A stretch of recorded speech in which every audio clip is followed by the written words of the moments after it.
ஓம் ஸ்ரீ சர்க்குரு பழனிசாமி கணக்கம்பட்டி பழனிசாமி சித்தரை போற்றி. ஐயாவை பற்றி பேசுகிறது எனக்கு மிகப்பெரிய ஒரு பாக்கியம். ஏன்னு கேட்டிங்கன்னா, நான் ஐயாவோட பயங்கரமான தீவிரமான பக்தனாக இருந்தேன். இந்த 2 வருஷத்தில் நான் ஐயாவை மறந்தேன். நான் எங்கெங்கே சுற்ற முடியுமோ சுற்றின, படாத கஷ்டங்கள் பட்டேன். எனக்கு ஒரு 3-4 நாளைக்கு முன்னாடி திடீர்னு ஐயாவை பற்றின ஒரு புரிதல் வந்தது. அப்போ தான் நான் யோசித்தேன், என்ன இது திடீர்னு நம்ம ஐயாவை மறந்துட்டோம் அப்படின்னு எனக்கு யோசனை வந்தது. நான் இருக்கும்போது நீ ஏன்டா கவலைப்படுறன்ற மாதிரி ஐயா எனக்குள்ளே வந்து உணர்த்தின தருணம் அது. நான் ஒரு இடத்துல போய் தங்கத்துக்கு இடம் இல்லாமல் வேலை செய்யும் போது கரெக்டாக ஒரு 12:30 மணிக்கு பட்டாம்பூச்சி வடிவில் வந்தார். 3 நாள் தொடர்ந்து வரும்போது தான் எனக்கு ஐயாவோடைய ஞாபகமே வந்தது.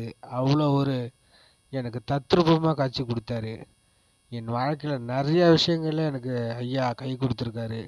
இப்போ நான் அவரை பற்றின ஒரு படம் ஒன்று, ஞான வள்ளல் மகிமைகள்னு ஒரு படம் எடுக்கலான்னு இருக்கேன்.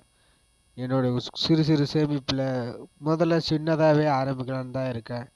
அதுக்கு நீங்களாம் ஒத்துழைப்பு கொடுங்க. இது ஐயாவோட உத்தரவு.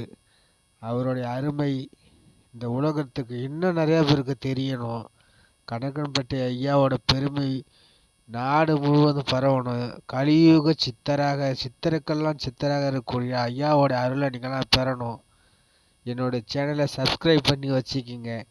இந்த படம் வரும்போது நீங்கள் பார்ப்பது உங்களுடைய பாக்கியம். ஐயா உங்களுக்கு கூட ஏதோ ஒரு நியூஸ் சொல்ல போகிறாரு. அதனால தான் நான் எந்த சப்ஸ்கிரைபர் அது இதுக்கெல்லாம் ஆசைப்படல. நான் சும்மா யூடியூப் சேனல் வச்சுருந்தேன். இப்போ எனக்கு மனசில் பட்டதுனால தான் நான் அந்த படத்தை எடுக்க போகிறேன். எனக்கு சப்போர்ட் பண்ணுங்கள். உங்கள் வாழ்த்து எனக்கு கண்டிப்பாக இருக்கணும். சப்ஸ்கிரைப் பண்ணுங்கள், எல்லாம் ஷேர்